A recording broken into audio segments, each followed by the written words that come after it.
Well, good morning, guys. I'm laughing because I got a very interesting video for you today. Um, here's a story, and then I'll show you what came out of it and what I'm doing on this video today.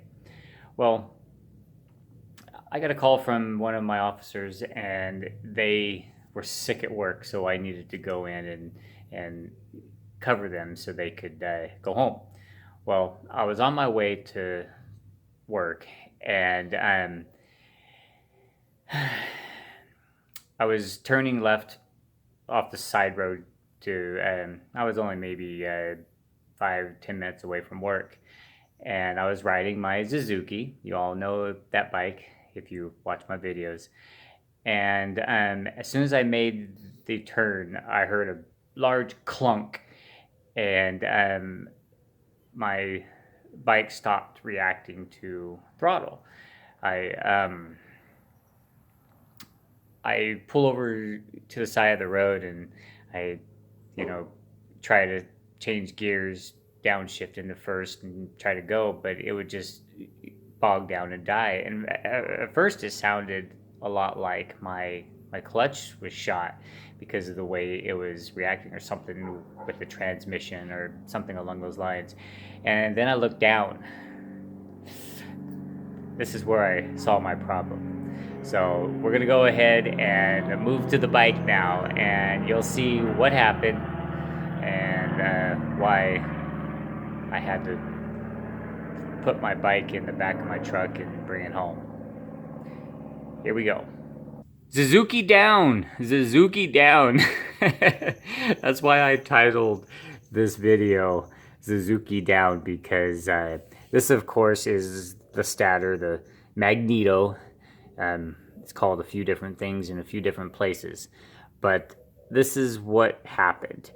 My chain here, it had a master link with a clip.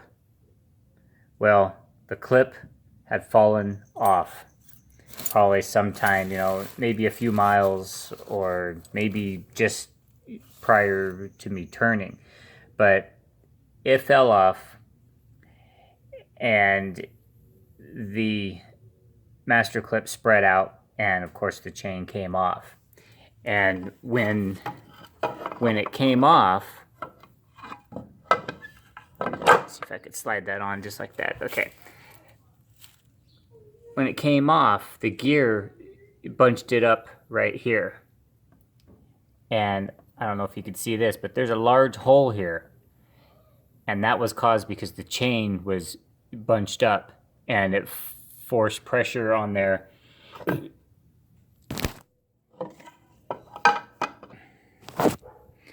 And with this off, you can see the hole that it punched into the side of my magneto cover.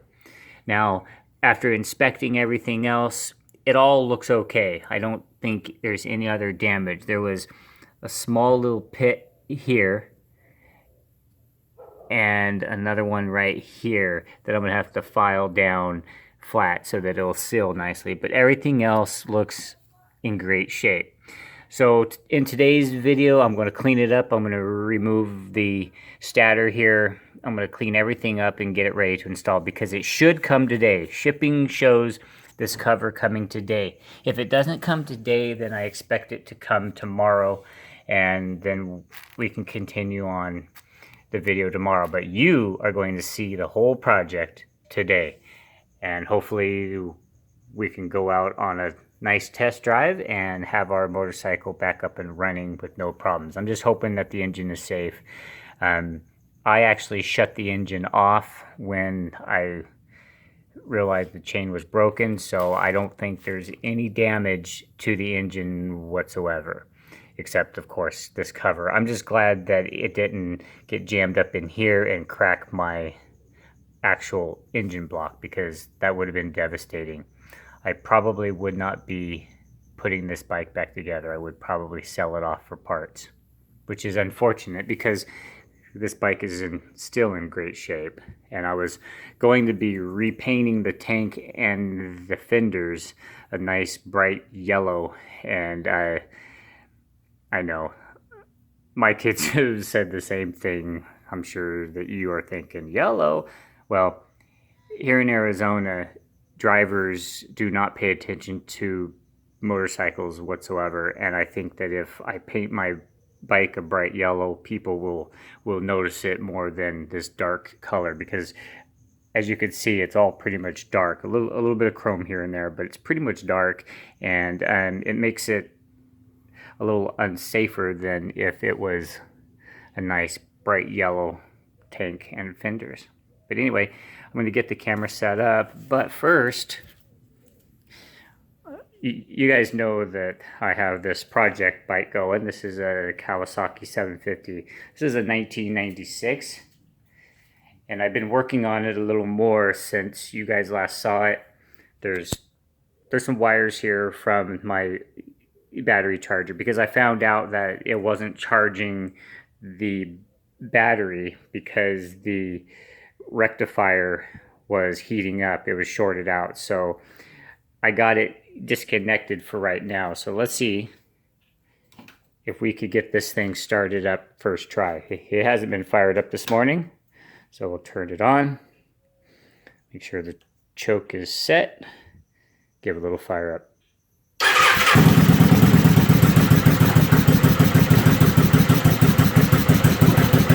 Choke it a little more, get the revs up.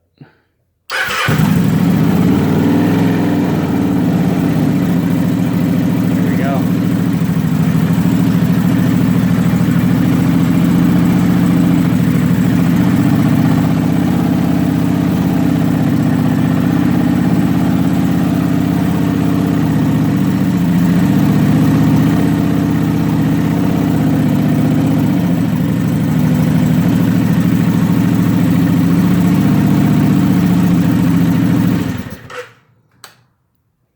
What do you think of that, guys?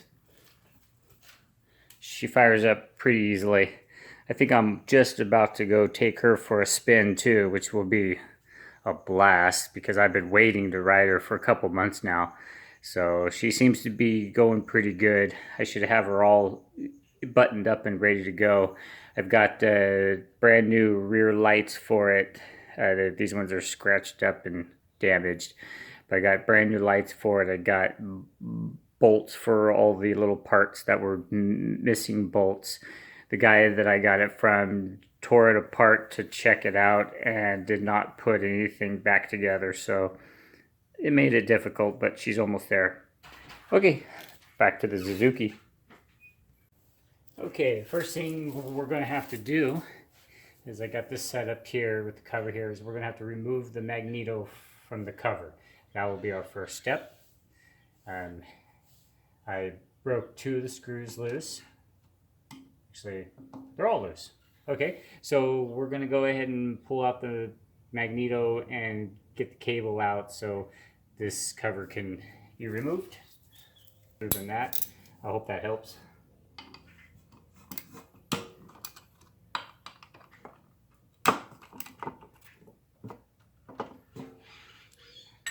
Alright, go ahead and pull off these Allen screws here.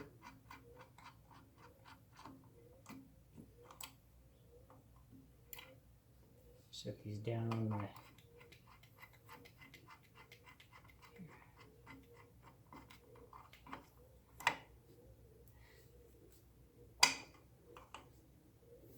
It's pretty sad.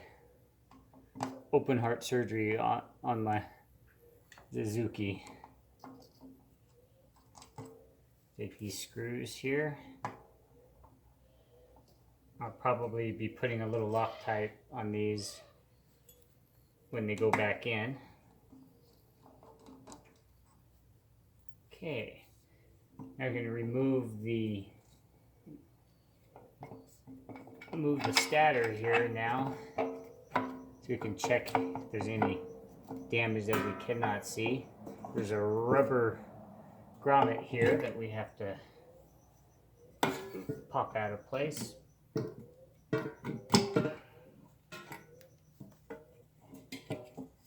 there's a Phillips screw right here. Let me get my smaller screwdriver.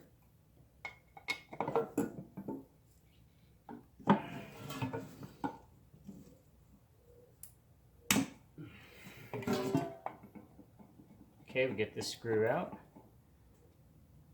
And this is just holding the cable that goes to the stator. Okay, covers off. And as you can see, this is a better shot of what was shattered out of here. And you could see little chain marks right there where the chain dug into there. So it was a pretty hard impact to break that out. So, okay. Of course, you have to take out the extra little doodads, and we also have this piece here that doesn't come on the new one that we'll have to get off of here.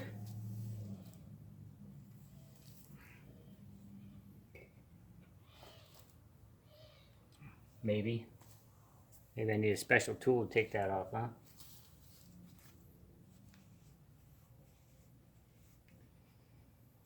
Okay, so now we have the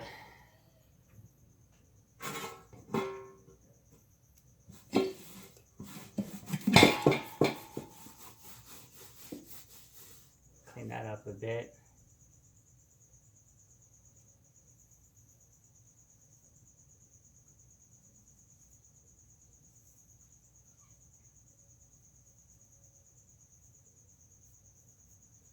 There's this little circle mark here that I don't know, not sure what that means, but it doesn't look damaged or anything. Everything looks like it survived it just fine, so that's a big relief right there. Here's the pickup. The pickup looks good.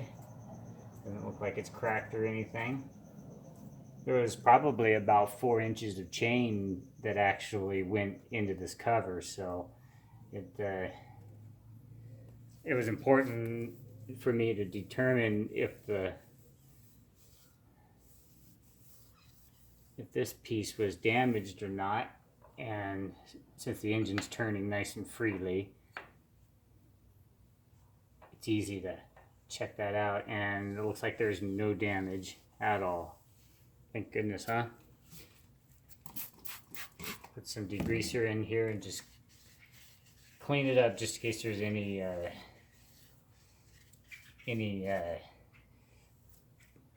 metal shavings or chunks that have stuck in the oil that was in there.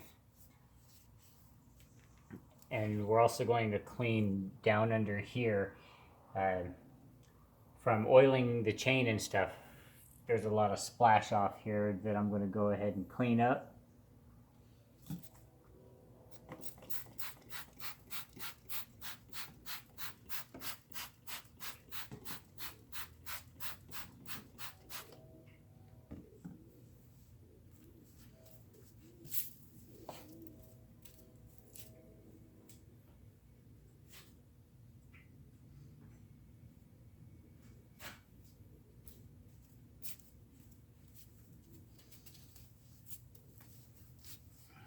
Okay, we get my little brush here and we'll just start scrubbing it down.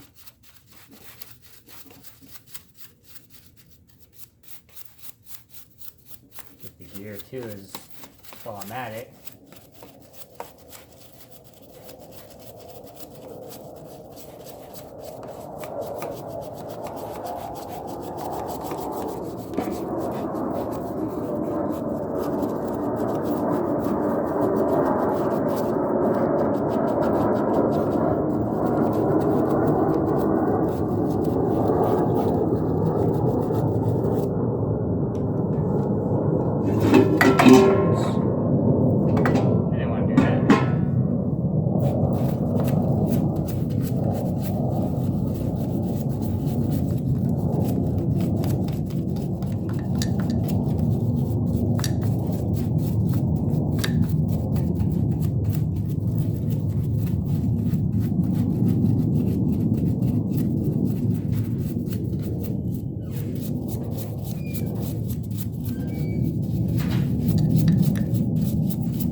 Okay, so we got the pad replaced. This is just to catch any falling drips of oil so it don't get on my garage floor.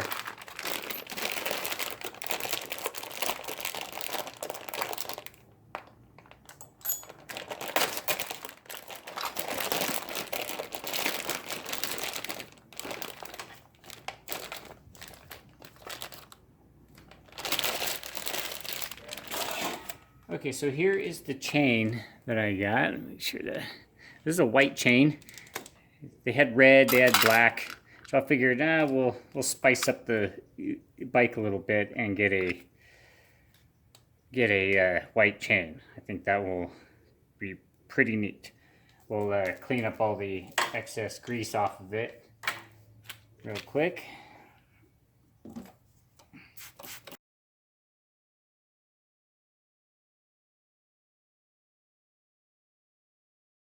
This chain set here has a master link, of course, but this master link is, oh, package open. Once this plate goes over here, like so, I'm going to have to crimp the link on. So there will be no clip, which is what failed last time. So this will be a much safer setup and we won't be going through this repair again. So if you're thinking about saving a few dollars and getting the ones with the clip, I highly suggest you not do that, because that is what cost me the repairs that I'm doing. I could have got a new link like this for my old chain, but it had, what, 5,000 miles on it, so I'm going to go ahead and just replace the whole chain. And it came with this one. I just have to go buy the tool because I've never had a chain crimping tool. So there'll be something I can add to my collection of tools. I'm going to go ahead and mount this chain onto the bike.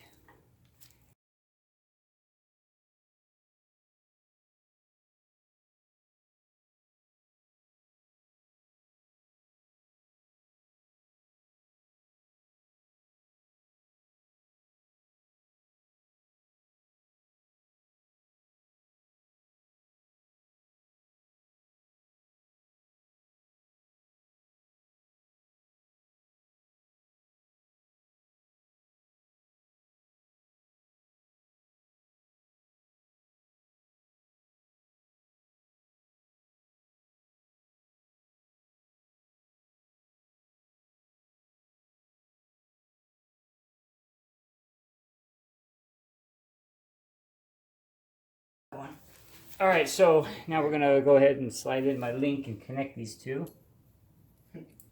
Whoops. There are little O-rings that you have to include in this.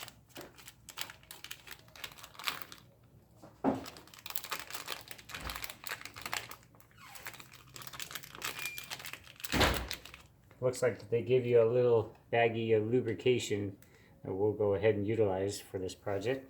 Got a hole right here. Okay. So we're gonna go ahead and lube up the pins. I'll lube them up, spread them around so they're nice and lubed up here. There you go. And they want an O-ring on each side. So we'll go ahead and make sure that those are covered in some of this lubrication as well.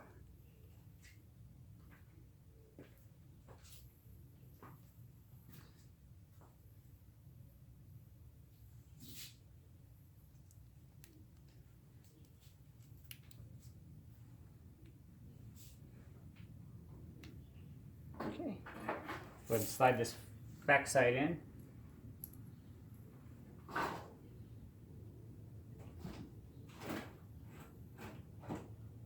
There we go.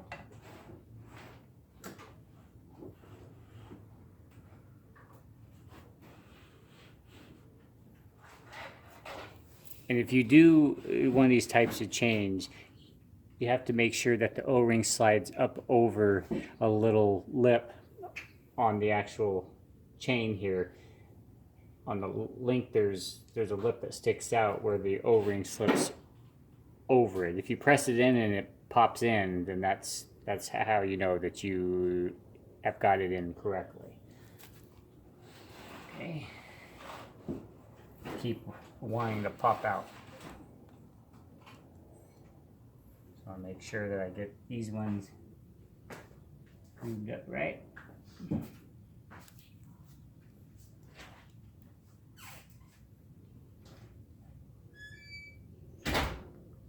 Let's see if we can get this popped on here and so it stays.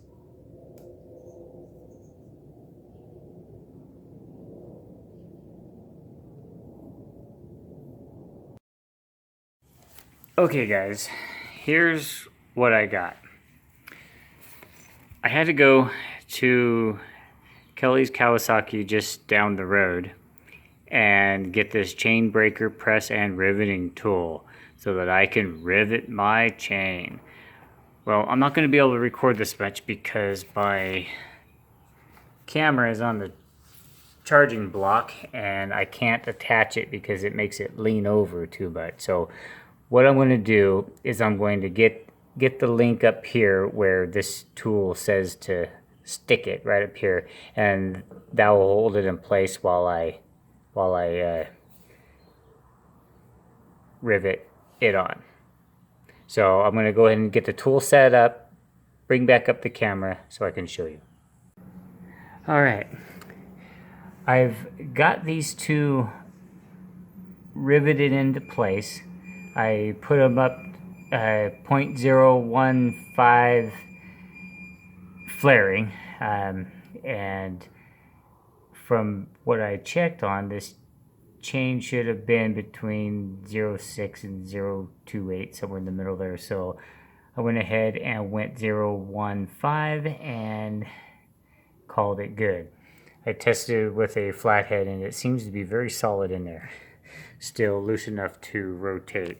Okay, now I had to get this centered cap off of here, and what I wound up doing was using a brake spoon because I did not have any screwdriver or anything big enough to fit in here, but I did use some vice grips on the tip of this here, and I set it in the groove and I just tapped it out and I actually got it to come loose. So now we're going to go ahead and take the old cover off here. I placed the old cover back on here just to hold it solid while I try to get this cap off. We're going to go ahead and put the new one on, or the replacement. I was quite disappointed, and as you can see clearly on the camera, this is not a new piece. If you've ever got a new piece and it was this rough, please let me know because I'm about ready to complain to the guy. It was listed as new, and to me it does not look new at all. It's got some discoloration inside there too, so tell me what you think. Okay, so I got the cover mounted, got the stator installed in there, the pickup is all tightened down, got all the bolts torqued down. Now I got to put the gear cover on here, and then I will adjust the chain, get it all adjusted, and eventually I will go for a ride. So what I'm going to do now, I already cleaned up this cover. I'm going to install it, get it up there in place, start putting the screws in there.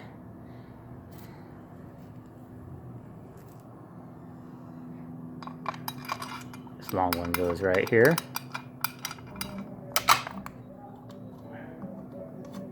Long one goes right there. This one's playing some crappy music. Alright, the smallest one goes up here, up top here. And then the medium sized one right here will go down in the bottom hole right here. Okay, I'll get these all tightened up. I'll put my phone on the tripod and we'll go through the chain tightening sequence.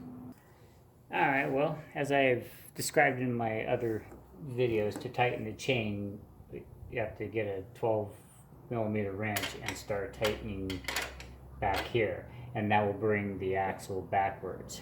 And there's these lineup lines right here that you have to have each side perfectly aligned with in order for that wheel to be going down the road straight.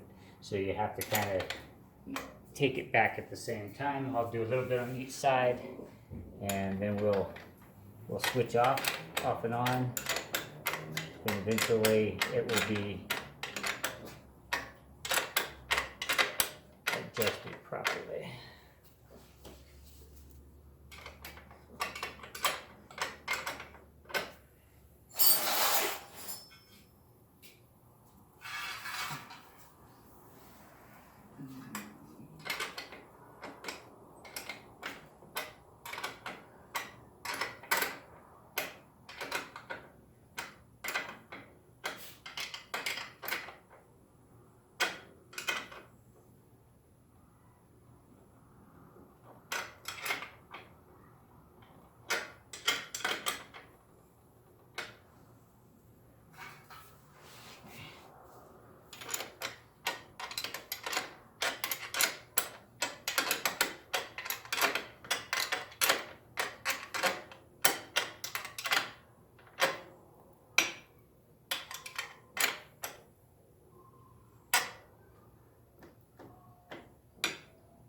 Okay, I have both sides right at the halfway mark.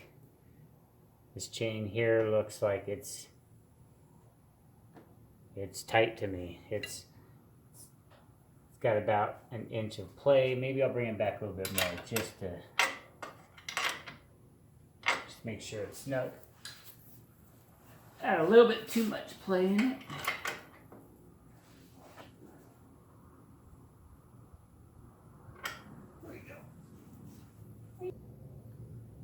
That's pretty good. Okay, so now all I have to do is torque down the rear axle. The sun shined up my chain guard here.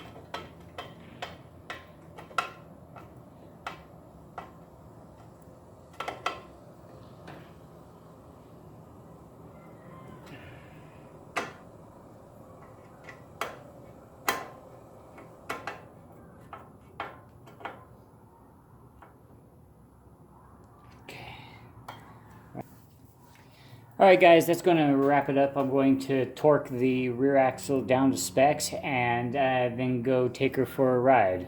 I do have to change the oil. Some oil leaked out. I'm going to go ahead and drain the rest of it out and refill it, top it off with fresh oil so we can be on our way.